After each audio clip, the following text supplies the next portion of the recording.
Hi guys, I welcome you all to YouTube channel SSC core.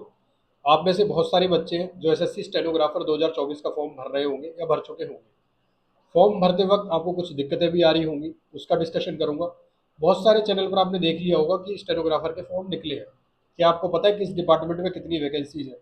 MBA की बहुत सारे बच्चे तैयारी करते हैं। क्या आपको पता है एमबीए में इस बार कितनी vacancy? Grade C, grade D, DOPT में कितनी है, इनकम टैक्स में कितनी है, जीएसटी में कितनी है? ऐसे बहुत सारे डिपार्टमेंट की मैं आज की वीडियो में शेयर करूंगा।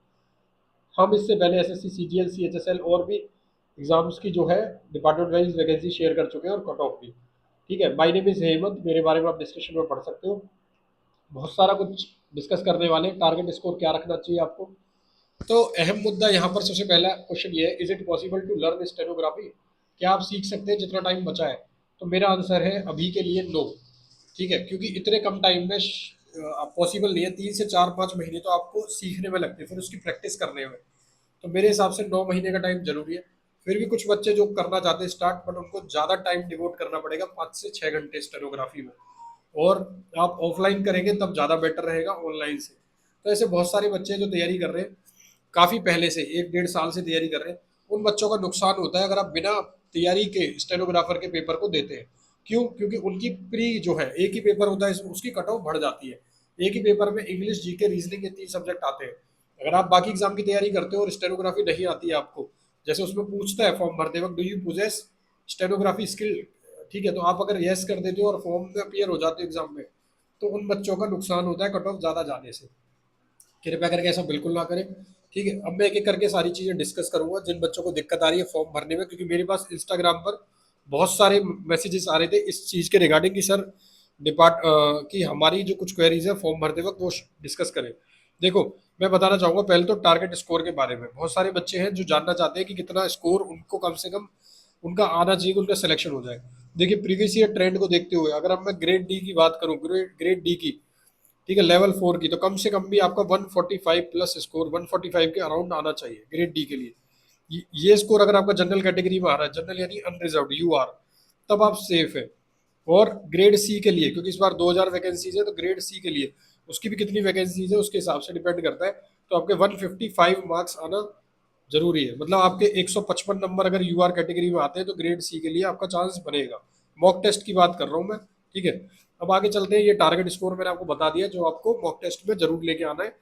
ठीक है, जनरल कैटेगरी में। और मैं बाकी कैटेगरी को भी यही सजेस्ट करूंगा, आप जनरल कैटेगरी की कट ऑफ को क्लियर करने की कोशिश करें ताकि आपका सिलेक्शन पक्का हो। देखिए, जब आप रजिस्ट्रेशन करोगे उसके बाद आपको आपकी विंडो पर ऐसे लाइव एग्जामिनेशन में दिखेगा। यहाँ जाके आपको अप्लाई करना है। लास्ट डेट 17 अगस्त है। ठीक है, तो अप्लाई जरूर कर दें पहले ही।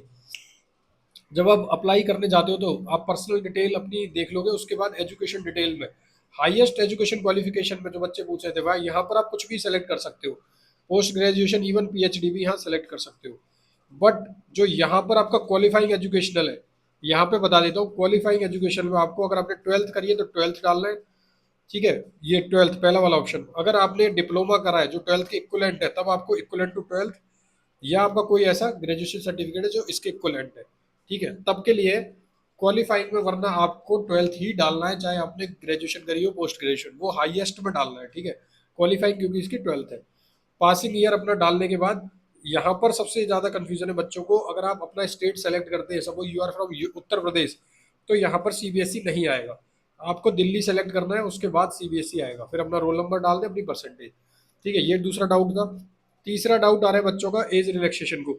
आप अगर जनरल कैटेगरी से है तो अगर आप एज रिलैक्सेशन नहीं कर रहे तो नहीं करना है इसको, यस करना है आपको।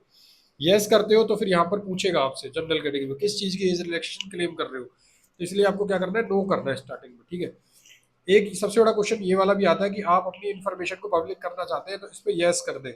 इससे क्या होगा, जो गवर्नमेंट के बाकी एग्जाम्स है ना उसमें आपको कंसीडर कर लिया जाएगा अगर आप डायरेक्ट मेरिट क्लियर करते हैं तो। ठीक है, तो इसे यस कर दें। अब यहाँ पर आता है, आपके पास स्टेनोग्राफी की नॉलेज है तो यस उन्हीं को करना है जो सीख रहे हैं। वरना मत करें, उन बच्चों के लिए खराब हो जाएगा जो बच्चे बेचारे सीरियसली तैयारी कर रहे हैं।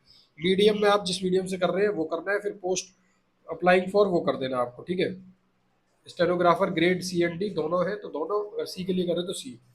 ठीक है, जो बच्चे तैयारी कर रहे हैं सीरियसली उनके लिए बता दूं, टेक्स्ट बुक पर मॉक टेस्ट देना आपको जरूरी है। अभी ये ऐसा टाइम है क्रिशियल। तो टेक्स्ट बुक पर मॉक टेस्ट में ईयरली जो साल के टेक्स्ट बुक का पास प्रो है उसका रेट हो गया 395, इस बार कम हो गया है। ये सेल आपकी 28 से 31 तारीख का सेल का पहला दिन है। CORE कोड वर्ड यूज करना है, इसका लिंक डिस्क्रिप्शन में डाल दिया जिससे आपको डिस्काउंट मिलेगा। यहाँ आपको प्रीवियस ईयर पेपर्स मिल जाते हैं और लगभग 1000 के आसपास मॉक टेस्ट मिल जाते हैं।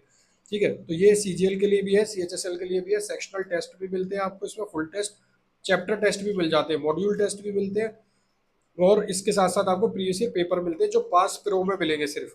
इसलिए पास प्रो ठीक है, सारी टेस्ट सीरीज दे सकते हो, लाइव मॉक टेस्ट दे सकते हो, और री अटेम्प्ट भी उन्हें अनलिमिटेड कर सकते हो, वरना दूसरे में नहीं कर पाओगे। ठीक है, इसका लिंक डिस्क्रिप्शन में। आगे चलता हूँ, वैकेंसीज पे आ जाता हूँ जिसकी बात हम शुरुआत में कर रहे थे। देखिए CBIC ग्रेड सी की अगर मैं बात करूँ, जो कि आपका 4600 और 4200 वाला है, ठीक है, 4600 और 4200 वाली जो सीट्स है, उसमें आपकी सीट्स आ गई है। CBIC यानी GST कस्टम्स में 72 है, MEA जो कि 4600 है, इसमें 37 है, अच्छी वैकेंसीज है। रेलवेज में 10 है, ECIA में 10 है, अब हो सकता है इसमें से कुछ ग्रुप डी में भी जाए, ग्रेड डी में। टेक्सटाइल में 4 है, तो लगभग अगर आप यहाँ पर देखोगे, ठीक है, तो 120-25 से ऊपर तो यहाँ पर हो गई है, तो ये वैकेंसी जाने के चांस है कि 140 प्लस हो जाए, क्योंकि अभी AFHQ की पेंडिंग है। इसकी भी RTI जैसी आएगी आपके साथ शेयर कर देंगे, जो रिप्लाई आएगा वैकेंसीज का। ठीक है, अब डिपार्टमेंट वाइज दिखा देता हूँ। जो ग्रेड सी की है वो आपकी CBIC की है, बेंगलोर जोन में 7 है, भोपाल में 2 है, ठीक है, 14 आपकी चेन्नई, 12 चंडीगढ़, 3 दिल्ली, 1 गोवा, इस टाइप से आपकी दे रखी है। टोटल 72 की बाइफर्केशन हमने शेयर कर दी है शीट। उन सारे बच्चों के लिए इंपॉर्टेंट है जो तैयारी कर रहे हैं। ग्रेड डी की अगर मैं बात करूं, ग्रेड डी में किस डिपार्टमेंट में कितनी है वो बता देता हूँ। CBIC में 240 है, MEA में 6 वैकेंसीज है, 283 DO CBDT यानी इनकम टैक्स, और DOPT में 180। टेक्सटाइल की अभी नहीं है, उसी 4 में से हो सकती है। बाकी आपका कैट बचा है, ठीक है, AFHQ बचा है, MES बचा है, ऐसे बड़े बड़े डिपार्टमेंट है जहाँ की RTI आते हैं आपके साथ शेयर कर देंगे, ठीक है, इसी चैनल पर। अब बता देता हूँ डिपार्टमेंट वाइज। जो CBIC GST की है वो है बेंगलोर की 22, सबसे ज़्यादा है आपकी देखोगे चेन्नई 23, 28 कोलकाता, ऐसे 240 वैकेंसीज का बाइफर्केशन हमने शेयर कर दिया आपके साथ अपनी स्क्रीन पर। टोटल 240 वैकेंसीज है, कैटेगरी वाइज भी डिपार्टमेंट वाइज शेयर कर दी है। ठीक है, इसके बाद इनकम टैक्स की ओर देख लेते हैं, जो 283 है। सबसे ज़्यादा किस डिपार्टमेंट के अंदर है, किस जोन के अंदर है, दिल्ली और चेन्नई, ठीक है, और आपकी अहमदाबाद, ये बड़े जोन है, इनके अंदर सबसे ज़्यादा है। इसके बाद आपकी स्क्रीन पर है, तो अपना पॉज करके देख लेना 283।